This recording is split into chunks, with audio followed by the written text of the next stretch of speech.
What's up, guys? I just got us in The Exorcist Believer, directed by DGG.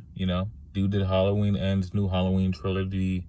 Blumhouse spent $400 million on this Exorcist, right? So they can make a whole new trilogy. They spent $35 million on this movie. They brought back the woman from the first movie. They did a whole lot of things. The most notable actor in this movie is Leslie Odom.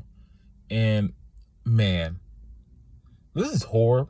So like, bad reviews don't usually do anything, Like, you can go look at all the Exorcist movies, they all have bad reviews. Go look at all the film movies, they all have bad reviews. Bad reviews don't really do anything. But man, like, this is the worst horror movie of the year.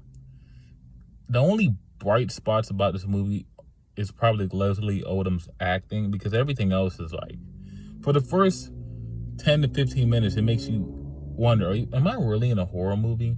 So it starts off in a different country with Leslie Odom and a woman that's playing his wife in this movie and all that, yada, yada, yada. They get to this point, then we cut 13 years later, then we're with Angela, his daughter. And then we see them going about their day, and then we see him drop her off at school. I'm going to try to make this quick because I really don't want to talk about the characters because they're not that likable. But we see him go about his day, and then we see Angela and her friend, I think her name is Katie, something, I forgot. Something starts with a C. They go into the woods, and then it cuts back to Leslie Odom. He's at work, and then he goes home and is looking for his daughter. All that's fine. And then we see them do the manhunt. And I'm getting a little, your little prisoner vibes. You're going back to prison is one of the greatest. That's another thing. You get a little, it's like, it's starting to get interesting. And then they come, and then you find them, and they're like weird. Like, I feel like everything from the 20-minute mark until probably I want to say 60-minute mark. Because, like, this movie's way too fucking long. It's 2 hours, and that's what standard for an Exorcist movie, I guess. But from what I was seeing, but I was just checking my phone for like a second. I saw it. What, motherfucker, we still have an hour left in this movie. There's no way we should have an hour left in this movie. Like, from once they hit the 20-minute mark until like it's time to do the actual exorcism and shit, I feel like it was something interesting going on. And then once we get to the exorcism scenes, and that shit was just not hitting. Something was off.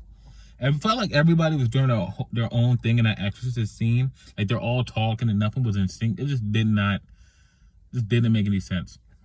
They brought back that girl from the first movie. Why bring back a legacy character if you're gonna fucking like take them out of commission first 5 to 10 minutes later? Why are all the legacy characters, this is a side note, why are they all so fucking miserable? Like I was saying a couple weeks ago, how I love to see when all these actors are a little bit more comfortable, they can do Sex Education season 5 and really fucking end it the right way. But if they do that, you know what's gonna happen. They're all gonna be fucking miserable. So it's like, why even bring back these legacy characters? You're gonna make them fucking miserable and beat them down. Use them as a plot device to push shit forward. Like, her character was so useless, man. It could have been so much more. And then they brought back her fucking little daughter from the first movie, and it's just